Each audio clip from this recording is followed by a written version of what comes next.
Good afternoon. मेरी आवाज आ रही है? मेरी आवाज आ रही है आप लोगों को? Good afternoon. मेरी आवाज आ रही है? यस, ओके है सब कुछ। आप लिख के भेजे। पीडीएफ आपको मिल गया है। पीडीएफ आपको मिल गया है। जो क्लास मैंने पढ़ा दिया और जो पढ़ा रहा हूं उसका पीडीएफ आपको मिल गया है। अगर मिल गया है तो यस लिख करके भेजे। अगर मिल गया है तो यस लिख करके भेजे। मिल गया लिख करके भेजे। Good afternoon, good afternoon. मिल गया है, मिल गया है, मिल गया है।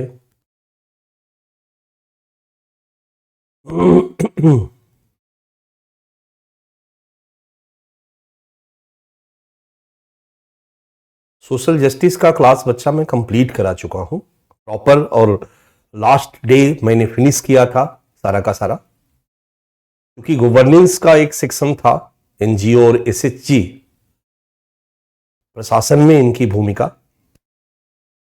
या एनजीओ और एसएचजी की भूमिका, जो गवर्नेंस के सर को पढ़ाना था। आप लोगों ने कहा था कि सर आप ही पढ़ा दीजिए, तो मैं किसी दिन इस टॉपिक को फिनिश कर दूंगा। अदरवाइज सोशल जस्टिस का जो मेरा कंपोनेंट है वो मैंने प्रॉपर कर लिया है। बल्कि गवर्नेंस का एक पहला वाला जो सेगमेंट मैंने 5-6 दिन का क्लास लिया था, 7 दिन का क्लास था, वो गवर्नेंस का ही सेगमेंट था, उसको भी मैंने कर लिया। क्योंकि उसको और सोशल जस्टिस को जोड़ करके पढ़ने से समझ बढ़ने की संभावना होती है, वो मैंने आपको करा दिया है। ठीक है। और सोशल जस्टिस का सारा मैंने पीडीएफ भी आपको दे दिया है कंप्लीट। लास्ट पीडीएफ जो मैंने दिया था उच्च शिक्षा और तकनीकी शिक्षा, higher education and technical education का, ठीक है, नई शिक्षा नीति, उससे संबंधित कुछ पहल, सारी चीजें मैंने पीडीएफ में आपको दे दिया है। और इंटरनल सिक्योरिटी का जो मैंने क्लास शुरू किया है, एक पीडीएफ मैंने फर्स्ट डे दिया था जिसमें कि प्रीवियस ईयर क्वेश्चन था और सिलेबस था। और फिर दूसरा पीडीएफ आपको 2 दिन पहले आया है, मेरे ख्याल से आ गया है, आपने मैसेज किया है कि मिल गया है। तो अब तक जो क्लास चला है और चल रहा है उसका पीडीएफ आपको मैंने दे दिया, और मैं चाहूंगा कि उसका प्रिंट आप निकाल लें और प्रिंट निकाल करके आप उसके साथ क्लास को करें। ओके। सो अगेन सभी को नमस्कार। हम लोग क्लास को शुरू करते हैं। हम लोगों का कल का एक लास्ट टॉपिक था जो स्पेशल टॉपिक के रूप में मैं पढ़ा रहा था, चीन पाकिस्तान आर्थिक गलियारा, चीन पाकिस्तान इकोनॉमिक कॉरिडोर, सीपीईसी या सीपिक। ठीक है। और सीपेक के पहले मैंने आपको चीन के बीआरआई के बारे में बताया था, याद होगा आपको, बेल्ट एंड रोड इनिशिएटिव। और मैंने बताया था कि यह चीन की एक बहुत बड़ी महत्वाकांक्षी योजना है। चीन ने 2013 में इस योजना को शुरुआत की है। इस योजना का प्रत्यक्ष उद्देश्य है रोड मार्ग से, सड़क मार्ग से, सॉरी, रेल मार्ग से, स्थल मार्ग से, दोनों के लिए हम एक शब्द यूज करें, और जल मार्ग से, दोनों मार्ग से मैक्सिमम देश को कनेक्ट करना, मैक्सिमम देश को कनेक्ट करना। और आज इस बीआरआई के तहत 150 से अधिक देश एक दूसरे के साथ कनेक्ट हो चुके हैं। ये सड़क मार्ग और रेल मार्ग बनाने का काम चाइना के नेतृत्व में किया जा रहा है। चाइना इसके लिए निवेश भी आमंत्रित करता है,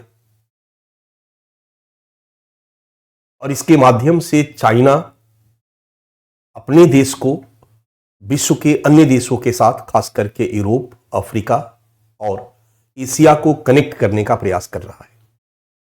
इसके पीछे चीन की जो मंशा है वो भी मैंने आपको बता दी थी कि चीन आज विश्व का एक सबसे बड़ा आबादी वाला देश है। अब हम आ गए हैं, इंडिया ने चीन को मात दी है।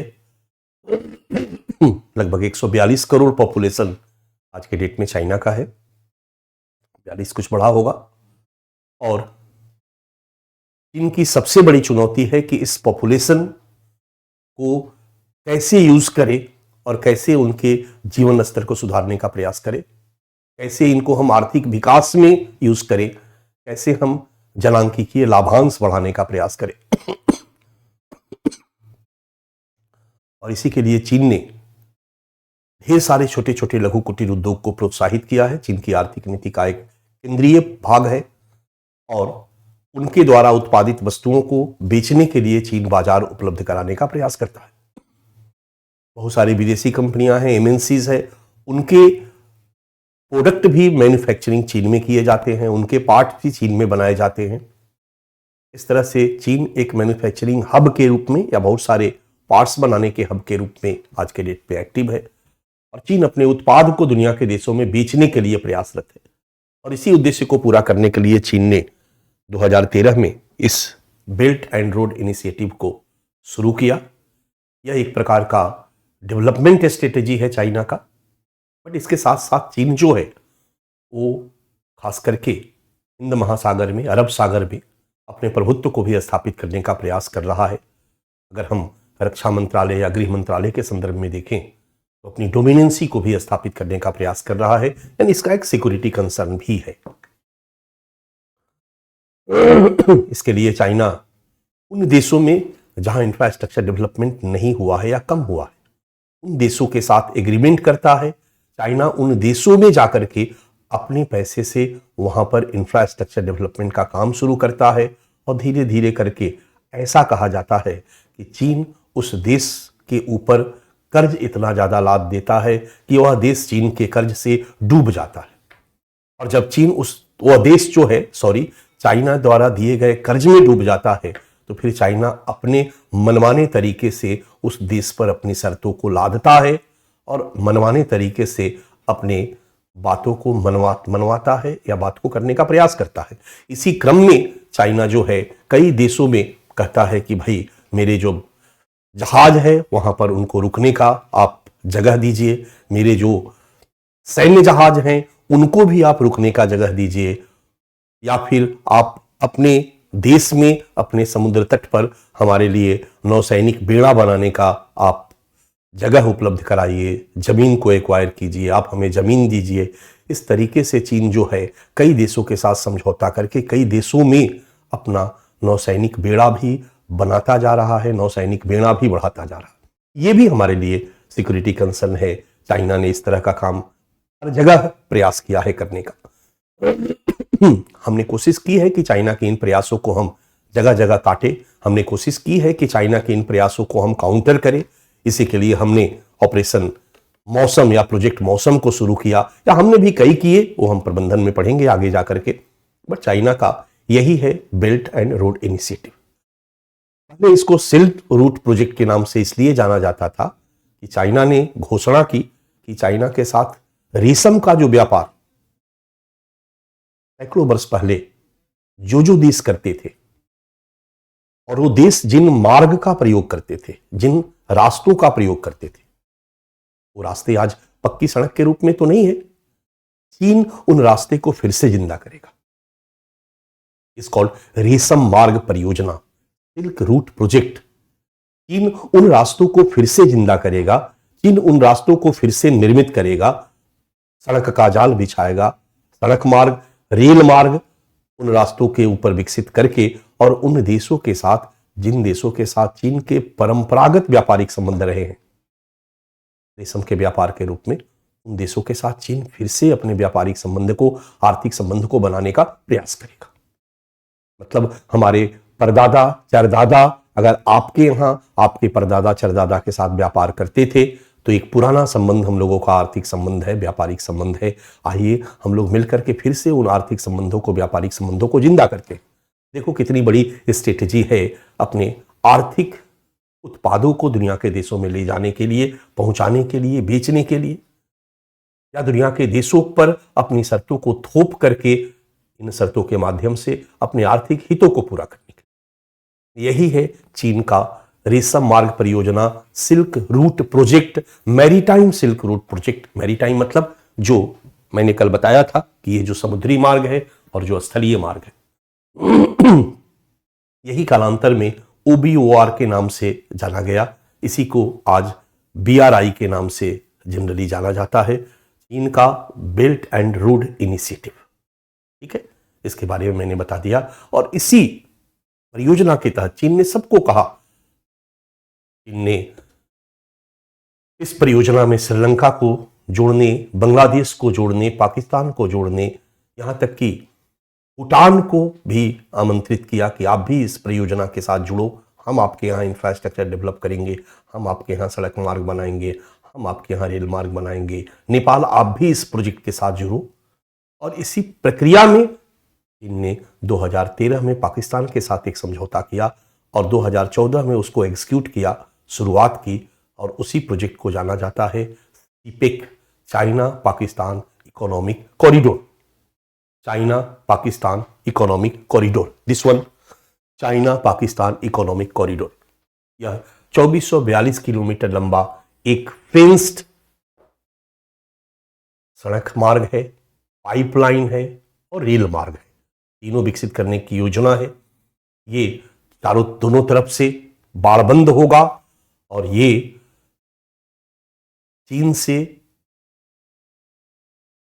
चीन के सिंजियांग प्रांत के कासगर से पाकिस्तान के दक्षिणी पाकिस्तान के बलूचिस्तान के ग्वादर तक जाएगा।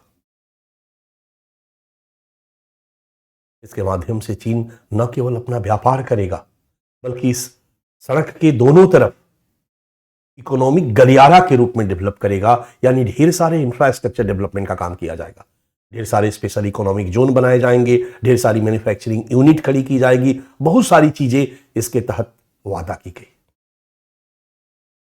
ठीक है, चीन का इससे आर्थिक लाभ होगा, पाकिस्तान ने सोचा कि इससे हमारा भी आर्थिक लाभ होगा, बट हमारे लिए ये सिक्योरिटी कंसर्न भी है। इसके बारे में मैंने परिचय आपके सामने दे दिया है बच्चा।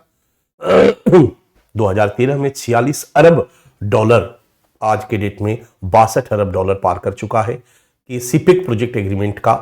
और 30 नवंबर 2014 में समझौता हुआ और 30 2014 में इस पर उद्घाटन हुआ। ठीक है, यह एक आपके सामने है स्क्रीन पर, यहां से लेकर के यहां तक यह एक 2442 किलोमीटर लंबा फेंस्ड बाड़बंद 4 लेन सड़क है जो पीओके से गुजरेगा और चीन के कासगर से दक्षिणी पाकिस्तान के ग्वादर पोर्ट तक संचालित किया जाएगा। और ग्वादर में चाइना ने इस प्रोजेक्ट के तहत ढेर सारे पोर्ट डेवलपमेंट, ग्वादर के बंदरगाह डेवलपमेंट की जिम्मेवारी भी ली। ग्वादर का बंदरगाह विश्व के प्रमुख बंदरगाह के स्तर में विकसित किया जाएगा और यहां पर विश्व व्यापार का एक बहुत बड़ा हिस्सा। अब मान लीजिए कि अगर किसी को ईरान में सामान लेकर जाना है, श्रीलंका से चला सामान लेकर, ऑस्ट्रेलिया से चला सामान लेकर, न्यूजीलैंड से चला सामान लेकर, तो ग्वादर पोर्ट पे वो आएगा, ग्वादर से ईरान जाएगा। ईरान के साथ भी संपर्क किया गया कि हे ईरान, आप एक सड़क मार्ग बनाओ ग्वादर पोर्ट से ईरान की तरफ, बहुत कम दूरी है। आप मैप में देख रहे हो कि ग्वादर पोर्ट से ईरान की दूरी काफी कम है बंदरगाह से, यहां से एक सड़क मार्ग बनाया जाए और एक व्यापारिक मार्ग के रूप में इसको विकसित किया जाए। बट जहां ग्वादर के पास पाकिस्तान की सीमा खत्म होती है, ईरान की सीमा शुरू होती है, वहीं पर कोने में एक जगह है चाबाहार। भारत ने इमीडिएट इसका काउंटर किया और चाबाहार बंदरगाह को ईरान के साथ मिलकर के भारत सरकार ने डेवलप करना शुरू किया। इस संदर्भ में भारत सरकार ने ईरान के साथ एक समझौता किया और चाबाहार परियोजना को भारत सरकार द्वारा विकसित करने में सहयोग करने को हम लोगों ने, विशेषज्ञों ने इस ग्वादर प्रोजेक्ट का एक काउंटर माना।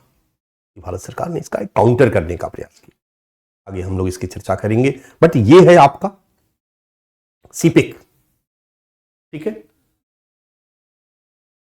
इसके बाद इसके बारे में एक और कैरेक्टरिस्टिक्स मैंने आपके ये में दिखाया है कि यह एक ढांचा परियोजनाओं का संग्रह है। ढांचा परियोजना मतलब इंफ्रास्ट्रक्चर डेवलपमेंट प्रोजेक्ट का एक संग्रह है जो इस सड़क के दोनों तरफ पूरे इकोनॉमिक गलियारा के रूप में जब विकसित किया जाएगा तो 2442 किलोमीटर लंबी सड़क के दोनों तरफ, चारों तरफ ये डेवलप किया जाएगा। यानी ढेर सारी परियोजनाएं पाकिस्तान में शुरू की जाएगी। इसमें चीन, कई और इंडस्ट्रीज, कई और इंटरेस्टेड अगर लोग हैं वो आकर के यहां पर परियोजना लगा सकते हैं, निवेश कर सकते हैं। यही है बच्चा सिपिक। अब प्रश्न ये है कि सिपिक से हमें क्या टेंशन है और सिपिक का हम समर्थन कर रहे हैं या विरोध कर रहे हैं। सिपिक से क्या सिक्योरिटी थ्रेट्स है हमारे लिए, ये है हमारा अगला डायमेंशन। सिपिक सुरक्षा चुनौतियां। मैंने कल यहीं तक आकर के आपका क्लास बंद किया था और ये था कि सबसे बड़ी सुरक्षा चुनौती जो हम लोगों ने कल थोड़ी सी चर्चा की थी कि भारत और पाकिस्तान के बीच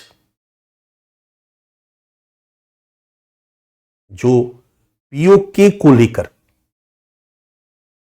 पाकिस्तान ऑक्युपाइड कश्मीर को लेकर जो द्विपक्षीय विवाद है, उसका स्वरूप बदल गया है इस प्रोजेक्ट के कारण। क्योंकि हमारे लिए सबसे बड़ा चिंता का विषय यही है कि हे चीन, तुमने पाकिस्तान के साथ समझौता किया, चलेगा, तुम पाकिस्तान के साथ समझौता करके अपना इस प्रोजेक्ट के तहत सड़क मार्ग बनाओ, चलेगा, लेकिन हमारे और पाकिस्तान के बीच जो डिस्प्यूटेड एरिया है, उस एरिया से इस परियोजना को आगे बढ़ाने का कोई मतलब नहीं था। आप बगल से निकाल सकते थे, क्योंकि इस एरिया से आप अपनी परियोजना ये जान रहे हो कि हमारे और चीन के बीच, पाकिस्तान के बीच ये विवादास्पद क्षेत्र है। हम कह रहे हैं हमारा दावा है इस पर, तो कम से कम हमसे भी इस विषय में संपर्क करना चाहिए। अगर किसी जमीन को, हमारी जमीन को किसी दूसरे देश ने ले ली है हमारे अनुसार, अकॉर्डिंग टू इंडिया, और आप अगर उस जमीन में कोई भी प्रोजेक्ट लगाने आ रहे हो, खरीदने आ रहे हो, तो निश्चित तौर पर आप झगड़ा खरीद रहे हो, फिर आपके साथ हमारे संबंध अच्छे नहीं हो सकते हैं, आप हमारे विरोध में जाकर खड़े हो रहे हो। हमने इसी रूप में इसको देखा और हमने चीन के इस परियोजना का जमकर विरोध किया। हमने चीन के इस परियोजना का जमकर विरोध किया। और ध्यान रखने वाली बात है कि पाकिस्तान इस परियोजना में बहुत सक्सेसफुल नहीं हुआ है। हमारे लिए और ज्यादा चिंता का विषय है। याद रखो बच्चा, तुम्हारा पड़ोसी देश, विदेश नीति में इस बात को ध्यान में रखा जाता है कि आपका पड़ोसी देश बर्बादी के कगार पे नहीं होना चाहिए। क्योंकि अगर आपका पड़ोसी देश बर्बादी के कगार पे हो गया तो सोचो, एकदम वो तबाह होगा तो क्या करेगा। हम तो डूबेंगे सनम, आपको भी ले डूबेंगे, मरता क्या ना करता। इसलिए हमेशा विदेश नीति का एक प्रमुख सिद्धांत है, खास करके पड़ोसी देशों के साथ विदेश नीति का एक प्रमुख सिद्धांत है कि अपने पड़ोसियों को एकदम मरने के लेवल तक नहीं लाना चाहिए, बल्कि वहां पर इतनी ऐसी स्थिति जरूर बनाए रखनी चाहिए या सपोर्ट करना चाहिए जिससे कि वो मरने की पोजीशन में नहीं हो, भविष्य के प्रति आशान्वित हो। पाकिस्तान में ये चीज दिखाई नहीं दे रही है। हमारे लिए भी ये चिंता का विषय है। अगर पाकिस्तान का डाउनफॉल हो रहा है तो एक तरफ हमारी खुशी हो सकती है, लेकिन ये भी एक तथ्य है कि अगर पाकिस्तान का डाउनफॉल होगा तो वहां पर ढेर सारे बेरोजगार पैदा होंगे। उनको गुमराह करना आतंकी संगठनों के लिए आसान हो जाएगा। उनको गुमराह करके वो हमारे देश के खिलाफ यूज करेंगे। हमारे सीमावर्ती क्षेत्रों में सुरक्षा चुनौतियां और ज्यादा बढ़ेगी। ये कहानी पाकिस्तान में दोहराई जा रही है। जहां भी आप पढ़ रहे हो तो इस परियोजना ने पाकिस्तान को कर्ज से डुबो दिया है। आईएमएफ का डेटा कहता है, मैंने आपके स्क्रीन पर दिया है, आईएमएफ का डेटा कहता है कि पाकिस्तान के ऊपर 121 अरब डॉलर का कर्ज है और 121 अरब डॉलर के कर्ज में से चीन का केवल 67 अरब डॉलर है बच्चा। अभी हाल ही में आईएमएफ ने कर्ज देने से इनकार किया था। वर्ल्ड बैंक ने, बड़ी मुश्किल से उनको थोड़ा सा कर्ज मिला। बीच बीच में पाकिस्तान के कर्ज की कहानी आप पढ़ते होंगे, लगातार पाकिस्तान कर्ज में डूबता जा रहा। पाकिस्तान की आर्थिक स्थिति बहुत खराब हो चुकी है और ऐसे में सीपेक ये तो इसको बुरा हाल कर देगा। ये हमारे लिए सुरक्षा कंसर्न है। ठीक है, इसके बाद हम और कुछ इस पे सुरक्षा चुनौती के रूप में इसलिए देखते हैं। न्यूयॉर्क टाइम्स और पेंटागन ने एक रिपोर्ट दी। उस रिपोर्ट में कहा गया कि पाकिस्तान में चीन ने अपने सैनिकों को उतार रखा है। मैंने पहले भी गिलगिट बाल्टिस्तान की बात करी थी और बलूचिस्तान की बात करी थी। मैंने कहा था कि ये दोनों क्षेत्र जो है वो पाकिस्तान की सरकार से असंतुष्ट है। और दोनों ही क्षेत्रों में आजादी के लिए हिंसक विद्रोह चल रहा है। गिलगिट बाल्टिस्तान ने भी इस सीपेक का विरोध किया कि हमारी विधानसभा से पास किए बिना, हमारी सहमति के बिना पाकिस्तान ने चीन के साथ एग्रीमेंट कर लिया। इसलिए वहां के लोग इस प्रोजेक्ट का विरोध कर रहे हैं। जो कुछ ऐसे लोग हैं जो हिंसक तरीके से विरोध कर रहे हैं और चीन के इंजीनियरों की हत्या तक की जा रही है। इस पूरी परियोजना में सैकड़ों चीनी इंजीनियर मारे जा चुके हैं, चीनी अधिकारी मारे जा चुके हैं। मारने वाले बलूच लोग और मारने वाले गिलगिट बाल्टिस्तान के लोग। दोनों जगह पर जो विद्रोही संगठन है इस परियोजना का विरोध करता है। उनको लगता है कि यह परियोजना हम लोगों को अल्पसंख्यक बना देगी, ये परियोजना हम लोगों को हाशिए पर ला देगी, हम लोगों की स्थिति और खराब करेगी। ग्वादर परियोजना में, ग्वादर में जो बंदरगाह बन रहा है, एक विवाद आपने सुना होगा।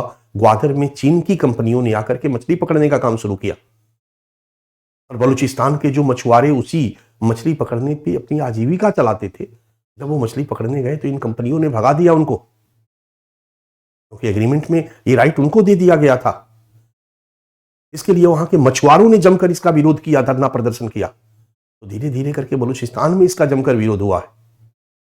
अब इस विरोध को कंट्रोल करने के नाम पर चाइना यहां पर अपने सैनिकों को बढ़ाता जा रहा है। और पेंटागन की रिपोर्ट कहती है, न्यूयॉर्क टाइम्स की रिपोर्ट कहती है कि 30,000 सैनिक आज के डेट में पाकिस्तान में उतारे जा चुके हैं, जो अपने इंफ्रास्ट्रक्चर की सुरक्षा के नाम पे उतारे गए। चाइना ने कहा है कि हमें अपने अधिकारियों को रक्षा करनी है। विद्रोही अगर हमारे अधिकारियों की हत्या कर रहे हैं तो उनको बचाने के लिए हमें अपने सुरक्षा बल को आपके यहां उतारना होगा। अब आप सोचो कि आपके पड़ोसी देश में एक और दुश्मन देश आ गया, चीन, और वहां पर वो अपना सैनिकों को उतार रहा है। तो भारत और चीन के साथ युद्ध होगा तो चीन हमारे सामने से आक्रमण तो करेगा ही, उत्तर से, नॉर्थ से। चीन पाकिस्तान से के साथ मिलकर के हमारे वेस्ट से भी, पश्चिमी सीमा से भी, पाकिस्तान की सीमा से भी आक्रमण कर सकता है। ये तो हमें चिंता करनी होगी ना। इसका काट हम कोई निकाले, इसका मैनेजमेंट हम कोई करे।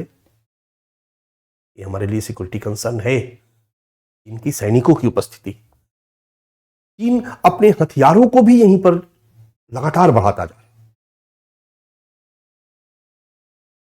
एक तो चीन ने पाकिस्तान के साथ एक एग्रीमेंट किया, एक स्पेशल इकोनॉमिक जोन बना करके वहां आधुनिकतम हथियारों का उत्पादन करेगा।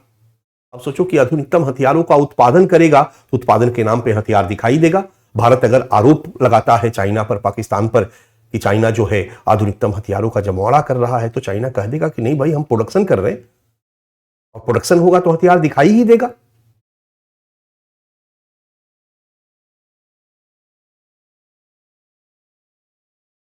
और चाइना सुरक्षा के नाम पर, अपने गलियारा की सुरक्षा के नाम पर लगातार आधुनिकतम हथियारों को यहां लाता जा रहा है।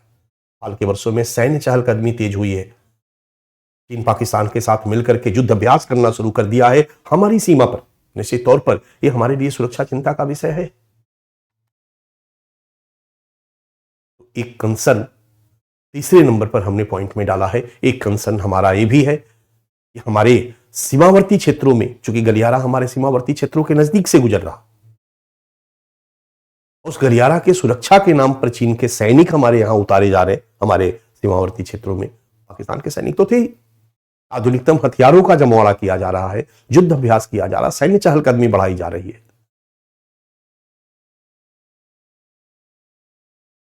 ये हमारे लिए सिक्योरिटी कंसर्न है। तो सीपेक का सुरक्षा चुनौती, आर्थिक संदर्भ की चर्चा मैं नहीं कर रहा हूं, सुरक्षा चुनौती में एक प्रमुख संगठन। हाल में अगर आप करंट अफेयर्स पढ़ते हो, आप देखते हो, तो लगातार चीन पाकिस्तान को कई हथियारों की आपूर्ति कर रहा है।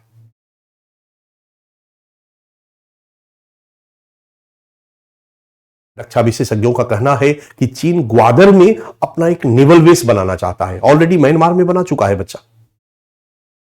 अंडमान निकोबार द्वीप समूह के उत्तर में एक कोको द्वीप है, वहां पर उसने अपना लिसनिंग स्टेशन स्थापित किया है। आगे हम लोग पढ़ेंगे, देखेंगे कैसे चारों तरफ से घेराबंदी कर। चीन की मंशा है कि ग्वादर में अपना एक नेवल बेस तैयार करे, नौसैनिक अड्डा बनाए। ग्वादर में यदि नौसैनिक अड्डा बना लिया, प्रयास है मालदीव या श्रीलंका में अगर नौसैनिक अड्डा बना लिया, सोचते जाओ, मैप में श्रीलंका को देखो, श्रीलंका में भी उसने प्रयास किया। मालदीव के साथ चीन की आज के डेट में अच्छे संबंध है, भारत के साथ खराब संबंध है। मालदीव के साथ अगर समझौता करके वहां पर नेवल बेस बनाने के लिए उसने मालदीव के साथ समझौता कर दिया, समझौता करेगा कैसे? पहले इंफ्रास्ट्रक्चर डेवलपमेंट के नाम पर मालदीव में खर्च करेगा पैसा, मालदीव को कर्ज के जाल में फंसाएगा और फिर उन पर मनमाना शर्त ला देगा, कहेगा कि या तो पैसा दो और नहीं तो फिर समझौता करो, हमें अपना नेवल बेस बनाने के लिए अपना जगह दो। बच्चा, हम लोग कौन हैं? आप कौन हो? आप भारत के रक्षा मंत्री हो, आप भारत के गृह मंत्री हो, तो आपका काम क्या है?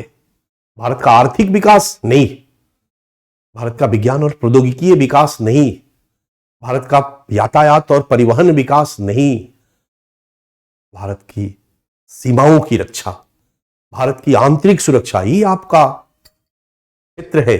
इस क्षेत्र में आपको काम करना है, इसलिए आपका चश्मा, आपका नजरिया इसी पर फोकस्ड होना चाहिए। इसलिए हमारे चारों तरफ जो भी घटनाएं घटित हो रही है उसका एक आर्थिक संदर्भ हो सकता है, बट हमारे लिए रक्षा का संदर्भ और सुरक्षा का संदर्भ भी महत्वपूर्ण है। इसलिए जब भी हम इस तरह की घटनाओं को देखेंगे तो हम अपने रक्षा और सुरक्षा के चश्मे से देखेंगे, डिफेंस और सिक्योरिटी के चश्मे से देखेंगे किस तरीके से चीन हमें घेरने का प्रयास कर रहा है। हाल के दिनों में कितनी तेजी से चीन ने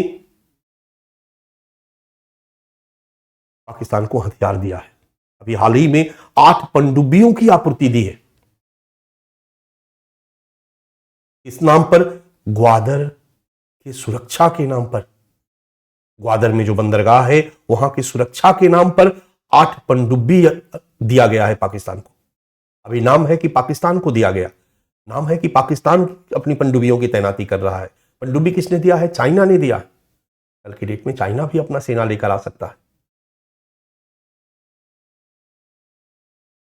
अपने नौसैनिक बेड़े को ला करके खड़ा कर सकता है। आगे जैसे जैसे पढ़ेंगे हमारी समझ और बढ़ेगी। अभी बहुत सारी बातें हैं जो मैं आपको बताता जाऊंगा चारों तरफ सीमा सुरक्षा की चर्चा करते समय। ये भी हमारे लिए चिंता का विषय है। चीन द्वारा पाकिस्तान को 8 पनडुब्बियों की आपूर्ति तथा बंदरगाह की सुरक्षा के नाम पर ग्वादर में नौसेना की उपस्थिति की संभावना, इससे भारतीय नौसेना को चुनौती। भारत का नौसेना जो है वो भारत की समुद्री सीमा सुरक्षा के लिए तैनात की गई है, और कहीं ना कहीं हमारे समुद्री सीमावर्ती क्षेत्रों में हमारे दुश्मन देशों की नौसेना बेड़ा अगर आकर खड़ा होता है, कोई पोत, युद्ध पोत आकर के खड़ा होता है, कोई युद्ध करने वाली पनडुब्बी आकर के खड़ी होती है, तो हमारे कान खड़े होंगे, हम चौकन्ने होंगे, हम इसका काउंटर करने का प्रयास करेंगे। हम रोक नहीं सकते हैं क्योंकि पाकिस्तान के ग्वादर में वो खड़ा है, लेकिन हम क्या क्या उससे हमारे को खतरा उत्पन्न हो सकता है इस पर चिंता तो जरूर करेंगे, इसका काउंटर करने का प्रयास भी जरूर करें। ठीक है बच्चा, एक चौथी चुनौती ये भी हमारी है। अब इसी को थोड़ा सा हमने एक्सटेंशन दे दिया, एक 5वीं चुनौती हमने दिया है। ये 5वीं चुनौती आपकी स्क्रीन पर दिखाई दे रहा है। चीन द्वारा हिंद महासागर में भारत की घेराबंदी से उत्पन्न खतरा। चीन द्वारा हिंद महासागर में, इंडियन ओशियन में भारत की घेराबंदी से उत्पन्न खतरा। आपके सामने मैंने हिंद महासागर और अरब सागर का चित्र सामने रखा है स्लाइड पर। कन्याकुमारी से जैसे ही आप पूरब की तरफ नजर डालते हैं, रामेश्वरम, तो ये सब आपके हिंद महासागर है।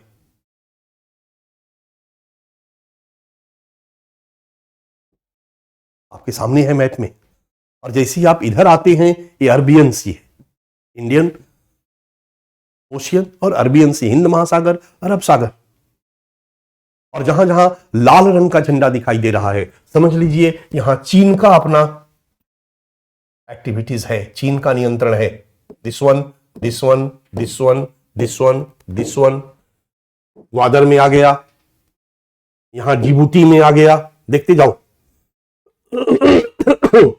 इस तरीके से, और हर जगह, ये मालदीव में है, श्रीलंका में है, मालदीव में है, लेकिन हर जगह सेना नहीं उसने तैनात कर रखा है। म्यांमार में ये जो जगह है, यहां पर उसने अपना नेवल बेस बना रखा है। यहां एक कोको द्वीप है, अंडमान निकोबार द्वीप के पास, अंडमान निकोबार द्वीप है, यहां पर उसने एक लिसनिंग स्टेशन बना रखा है, एक तरह का थाना आप समझ सकते हो, बड़ा सा पुलिस कैंप नहीं, उसका एक छोटा रूप। बट प्रयासरत है वो कि श्रीलंका में भी बनाए, मालदीव में भी बनाए, ग्वादर में भी बनाए। जगह चाइना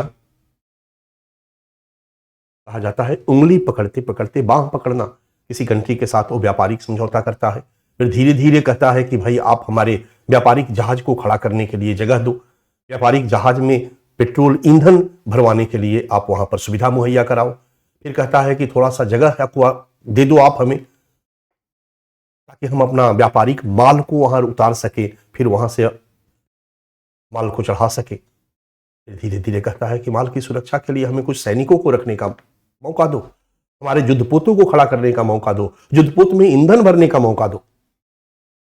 और फिर धीरे धीरे कहता है कि हमारे यहां पर अपने युद्धपोत और सैनिकों को रखने के लिए एक एरिया दे दो, भूमि अधिग्रहण के द्वारा कुछ जमीन दे दो। और इस तरह से करते करते करते करते वो अपना नौसैनिक बेड़ा खड़ा कर देता। तो हिंद महासागर में भारत की घेरेबंदी से उत्पन्न खतरा आज के डेट में समुद्री सीमा सुरक्षा चुनौती के रूप में सबसे प्रमुख चुनौती है। और इस वाली चुनौती पे जो प्रश्न पूछे जाते हैं यूपीएससी में, वो आईआर में भी पूछे जाते हैं बच्चा। कुछ ऐसे प्रश्न हैं जो आईआर और इंटरनल सिक्योरिटी दोनों को कोरिलेट करके पूछा जाता है। जो भी घटनाक्रम है उसको आप सुरक्षा के संदर्भ में लेकर के प्रश्न पूछा जा सकता है, बनाया जा सकता है। और ये घटनाक्रम अंतरराष्ट्रीय संबंधों के कंटेस्ट में, ठीक है।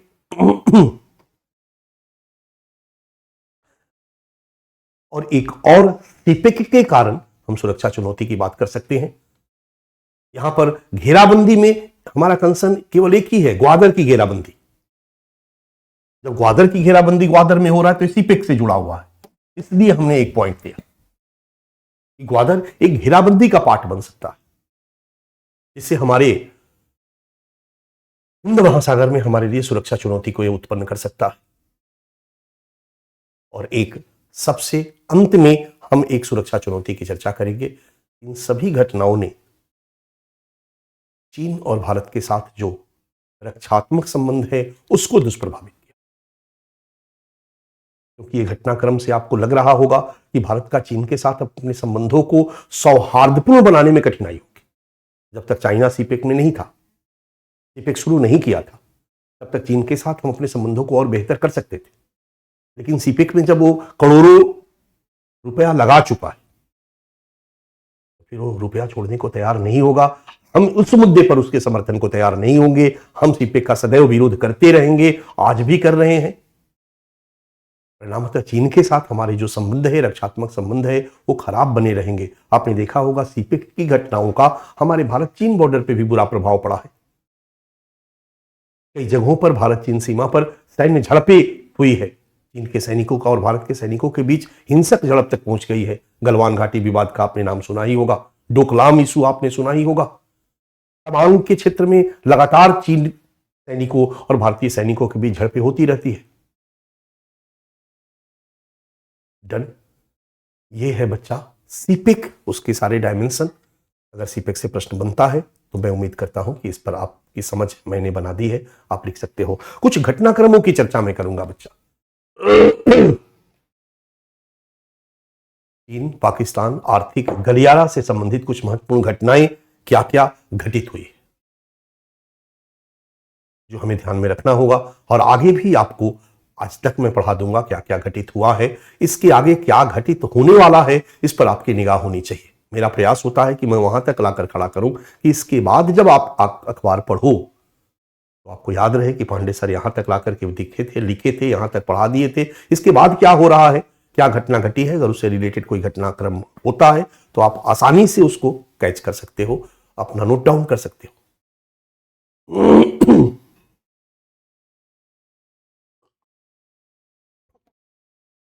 चलिए हम लोग घटनाक्रम पर विचार करते हैं। सीपेक से संबंधित घटनाक्रम है। 2013 में समझौता होता है, 2014 से शुरू होता है, भारत विरोध करना शुरू करता है।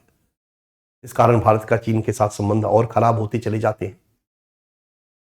इधर 2016 के लास्ट में चीन रूस को भी इसके साथ जोड़ने का प्रयास करता है और रूस चीन का समर्थन करता है, क्योंकि अब आप देखोगे बच्चा कि अंतर्राष्ट्रीय संबंधों के मामले में पहले हम रूस के नजदीक थे। हमारे संबंध रूस से अच्छा थे और रूस से अच्छा संबंध होने के कारण चीन के साथ भी हमारे संबंध अच्छे थे। भारत चीनी भाई भाई का नारा दिया जाता था। 1962 के भारत चीन युद्ध के पहले भारत चीनी भाई भाई का नारा दिया जाता था। भारत चीन के साथ हमारे संबंध इतने बेहतरीन थे और इस बेहतरीन होने के पीछे भारत का रूस के साथ संबंध अच्छा होना था, क्योंकि रूस भी एक साम्यवादी देश था सोवियत संघ के रूप में, और चाइना भी एक साम्यवादी विचारधारा पर आधारित देश था। और चूंकि नेहरू जी का चीन के साथ संबंध, रूस के साथ संबंध अच्छे थे, इसलिए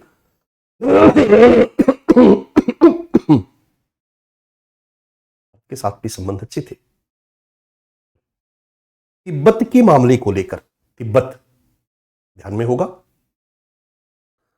हमारे भारत के उत्तर में, नेपाल के उत्तर और उत्तराखंड वगैरह से जो सटा हुआ चीन का एरिया है, वो तिब्बत का एरिया कहलाता है। तिब्बत के मामले को लेकर, तिब्बत में बौद्धिस्ट आबादी है, उन मामलों को लेकर के चीन के साथ हमारा संबंध थोड़ा खराब हुआ और उसी संबंध की खराबी ने भारत चीन युद्ध को संभव बनाया 1962 में, और 1962 के इसके बाद भारत चीन के संबंध खराब ही रहे।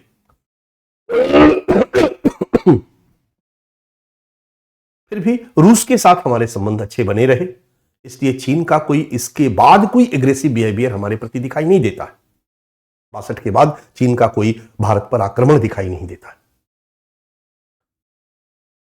लेकिन विशेष रूप से 2014 के बाद भारत के अंतर्राष्ट्रीय संबंधों का जो सिनेरियो है वो थोड़ा बदलता है। उसके पहले तक भारत रूस और पाकिस्तान अमेरिका, जब तक अमेरिका को पाकिस्तान की जरूरत थी, रूस को अफगानिस्तान से भगाने के लिए पाकिस्तान को अमेरिका यूज करता था। पाकिस्तान भी भारत पर दादागिरी दिखाने के लिए अमेरिका की गोद में बैठा हुआ था और अमेरिका की गोद में बैठ करके पाकिस्तान बार बार भारत को गाली देता था, भारत की तरफ पत्थर फेंकता था। पाकिस्तान अमेरिका में निकटता थी और भारत रूस में निकटता थी, लेकिन कालांतर में धीरे धीरे भारत की अमेरिका से निकटता में वृद्धि हुई है। कुसमस कसा, लिमुआ, कई ऐसी संधियां हुई है, आगे हम देखेंगे भारत और अमेरिका के बीच, जिसने भारत को अमेरिका के नजदीक लाकर खड़ा कर दिया।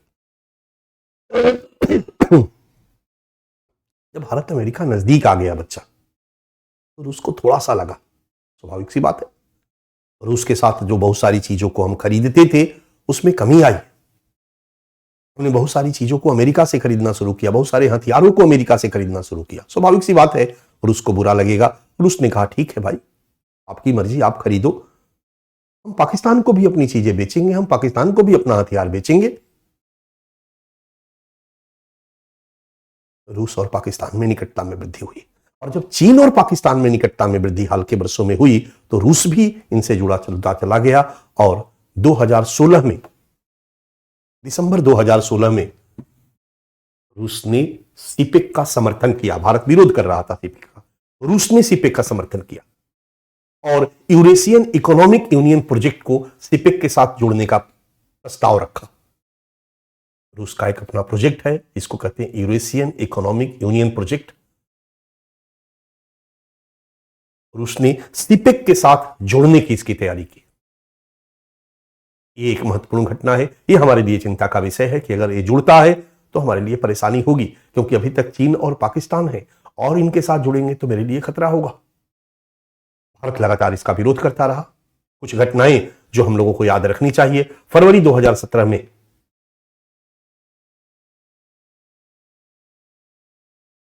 चीन ने भारत को भी कहा कि हे भारत, काहे घबरा रहे हो, इसको अपने सुरक्षा चिंता का विषय मत मानो यार, ये विशुद्ध आर्थिक परियोजना है, आप भी आकर के जुड़ जाओ, आपको भी आर्थिक लाभ होगा। भारत ने कहा नहीं, हमें नहीं जुड़ना है। तो फरवरी 2017 में चीन भारत को भी इस प्रोजेक्ट से जुड़ने के लिए आमंत्रण देता है। इधर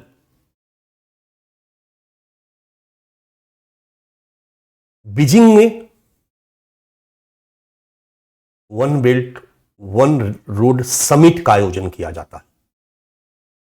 चाइना विश्व के देशों को आमंत्रित करता है। उस समय तक 130 देश इस सम्मेलन में आते हैं। चाइना इस सम्मेलन में विश्व के देशों से कहता है कि भाई यह एक विशुद्ध आर्थिक परियोजना है, आप सभी इससे जुड़े। जब हमारे सारे के सारे देश एक दूसरे के साथ कनेक्ट होंगे तो हमारा आपसी व्यापार बढ़ेगा, सब जगह इंफ्रास्ट्रक्चर डेवलपमेंट होगा, विकास में गति आएगी। इस तरह से 130 देशों को बुलाता है, 130 देशों को कन्विंस करने का प्रयास करता है। ढेर सारे देश इस परियोजना से जुड़ते चले जाते हैं। भारत इसका बहिष्कार करता है। भारत इसमें हिस्सा नहीं लेता है। और भारत इसमें हिस्सा इसलिए नहीं लेता है बच्चा, चाइना ने अपने सिपेक को पाकिस्तान ऑक्युपाइड कश्मीर के रास्ते क्यों गुजारा। भारत और पाकिस्तान के बीच के विवाद में चीन एक तीसरी पार्टी के रूप में क्यों आया। इस बात को ही मुख्य मुद्दा बना करके भारत सिपेक का विरोध करता रहा है, करता है, आगे भी करता रहेगा। इसलिए 2017 के इस बीजिंग समिट में भारत ने इसका बहिष्कार किया और इसके बाद हर मंच पर चीन के साथ भारत के संबंध थोड़े से कठोर बने रहे। इसके उधर दक्षिण चीन सागर विवाद या बहुत सारे डिस्प्यूटेड रहे। भारत इन सभी संदर्भों में देखते जाएंगे, भारत चीन के विपक्षियों के साथ खड़ा रहा। इस बीच भारत का अमेरिका के साथ निकटता बढ़ती गई और चीन की अमेरिका से नहीं पड़ती है। तो विश्व में जो पोलराइजेशन हो रहा है, उस पोलराइजेशन में भारत अमेरिका के निकट चला गया। यहां पर भी चीन के साथ दूरियां बढ़ती गई।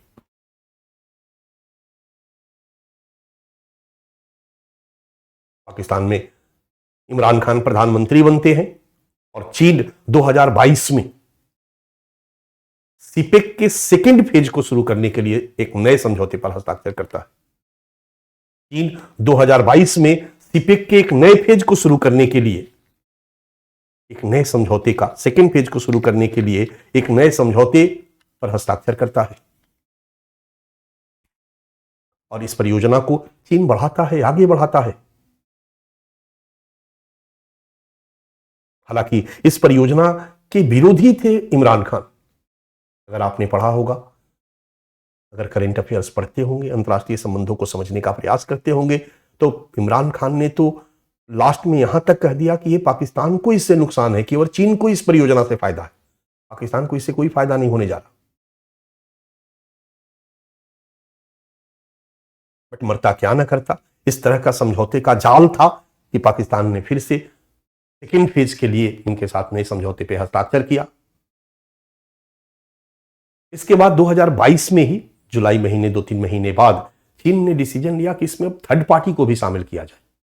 पाकिस्तान ने कहा टर्की। अगर आप अंतर्राष्ट्रीय संबंधों को देखते हो तो पाकिस्तान भारत का विरोधी, टर्की भी भारत का विरोधी। भारत का विरोधी के सेंस में का मतलब पाकिस्तान का पक्षधर। टर्की जो है वो सदैव पाकिस्तान के फेवर में खड़ा रहा है, पाकिस्तान के पक्ष में खड़ा रहा है। हाल में टर्की में भूकंप आया था तो भारत हनुमान बनकर के पहुंच गया था और वहां भूकंप पीड़ितों को मदद किया था। टर्की को कई रूपों में मदद किया था, बट इस मदद के बावजूद बाद में जैसे ही मौका मिला टर्की फिर से पाकिस्तान के साथ खड़ा हो गया, जबकि उस भूकंप में पाकिस्तान की बेइज्जती हुई थी। अगर करंट अफेयर्स आप पढ़ते होंगे तो उसी तरीके से हमारे पूरब की तरफ चले जाओगे तो मलेशिया भी एक मुस्लिम बहुल राष्ट्र है।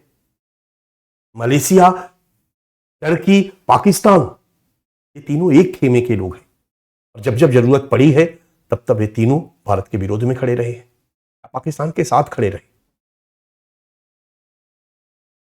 चीन और पाकिस्तान ने आपस में सहमति करी और टर्की को, जिसको तुर्की भी कहते हो आप, इस बीआरआई में, सीपेक में, बीआरआई तो है ही, सीपेक में शामिल करने के लिए इनको आमंत्रित किया और सीपेक को अफगानिस्तान तक विस्तारित करने की योजना बनाई गई। यानी पाकिस्तान से ही एक सड़क अफगानिस्तान तक विस्तारित किया जाए। अफगानिस्तान का मतलब तालिबान, आज का अफगानिस्तान का मतलब तालिबान। तालिबानियों के साथ मिलजुल करके सीपेक को पाकिस्तान के साथ, तो चाइना पाकिस्तान इकोनॉमिक कॉरिडोर, और वो जुड़ जाएगा किसके साथ, अफगानिस्तान के साथ। इस तरह से विस्तारित करने की योजना बनाई गई और इस योजना का पाकिस्तान भारत ने विरोध किया। ये लेटेस्ट अपडेट है जुलाई 2022 तक। इसके बाद अक्टूबर 2022 में एक और घटना घटित होती है।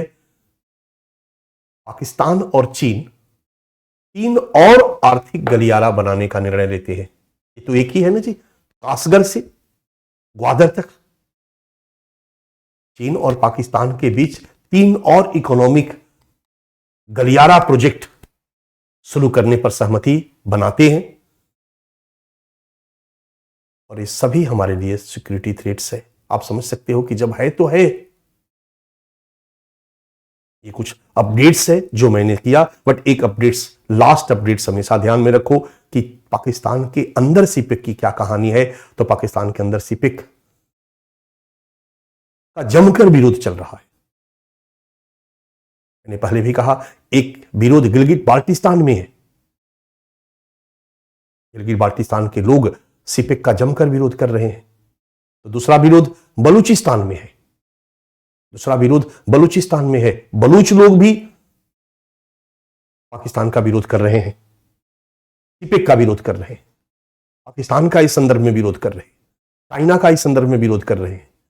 सीपेक के इंजीनियर को, सीपेक के अधिकारियों की हत्या की जा रही है दोनों ही जगहों पर। कहा जाता है कि चीन फंस गया है। बहुत सारे रक्षा विशेषज्ञों ने कहा, या बीआरआई पर जितने भी रिसर्चर हैं वो कहते हैं कि चीन तो पाकिस्तान के साथ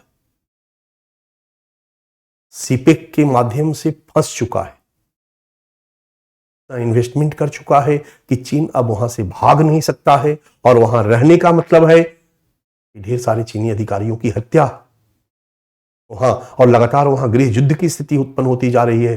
अगर वहां गृह युद्ध की स्थिति उत्पन्न हो जाए, वहां अगर सीरिया की जैसी स्थिति उत्पन्न हो जाए, तो बताओ केवल चीन अकेले थोड़ी है। चीन के लीडरशिप में कई प्राइवेट सेक्टर भी वहां पर अपना अपना प्रोजेक्ट लगा रहे हैं। ध्यान देना, चीन के लीडरशिप में कई प्राइवेट सेक्टर भी अपना अपना प्रोजेक्ट वहां लगा रहे हैं, इन्वेस्ट कर रहे हैं। चीन के ही वादा पे प्राइवेट सेक्टर ने अपना इन्वेस्ट करना शुरू किया है पाकिस्तान में। और पाकिस्तान में यदि गृह युद्ध की स्थिति उत्पन्न हो जाएगी तो सबको भागना पड़ेगा। और वहां के लोग इनको दुश्मन मानते हैं। वहां के लोग ये मानकर चलते हैं, खास करके बलूचिस्तान और गिलगिट के लोग, कि ये बहुराष्ट्रीय कंपनियों की तरह, विदेशी कंपनियों की तरह हैं। ये आए हैं हमारा आर्थिक शोषण करने के लिए, मारो इनको। तो सीपेक की आज कहानी है। पाकिस्तान में जमकर इनका विरोध हो रहा है। पाकिस्तान में इनके ढेर सारे अधिकारी कर्मचारी मारे जा रहे हैं। पाकिस्तान इस चक्कर में बहुत सारे कर्ज में दब चुका है। पाकिस्तान को इससे कोई आर्थिक फायदा नहीं पहुंचा है। जो सोच थी, जो संभावनाएं दिखाई दे रही थी सीपेक से पाकिस्तान के लाभ को, वो संभावनाएं दूर दूर तक अभी नजर नहीं आ रही है। भारत विरोध जारी किए हुए। यही है सीपेक की वर्तमान तक की कहानी। इसके आगे अगर कुछ होता है अपडेट्स, तो ये बच्चा आपको अपने नोट्स में ऐड करते चले जाना है। ये आपका वैल्यू एडिशन होगा, ताकि सीपेक पे आपकी एक ऐसी अंडरस्टैंडिंग हो कि सीपेक से जोड़ करके अगर आईआर में प्रश्न पूछा जाए, सीपेक से जोड़ करके अगर इंटरनल सिक्योरिटी में प्रश्न पूछा जाए, तो आप एक बेहतरीन आंसर लिखने की स्थिति में हो। ठीक है, तो ये था भारत पाकिस्तान सीमावर्ती क्षेत्र में सुरक्षा चुनौतियां। अभी प्रबंधन हमने नहीं कराया। सुरक्षा चुनौती में कुछ विवाद पर भी हमने डिस्कस कर दिया, याचीन विवाद, और इससे स्पेशली क्या सुरक्षा चुनौती है, एलओसी पर क्या सुरक्षा चुनौती है, रेड क्लिफ लाइन पर क्या सुरक्षा चुनौती है, सर क्रीक विवाद क्या है और इससे क्या सुरक्षा चुनौती का कंसर्न है, लगभग आपको समझ में आ चुका होगा। और फिर मैंने अलग से एक टॉपिक सीपेक तैयार किया और सीपेक को अच्छा से समझा दिया। याचीन पर अलग से टॉपिक आपको पढ़ा दिया। अब एक टॉपिक यहीं से बच रहा है। सुरक्षा चुनौती तो इस क्षेत्र की आप समझ गए हो बच्चा, लेकिन एक टॉपिक है जिसको कि हम एलओसी विवाद के नाम से जानते हैं।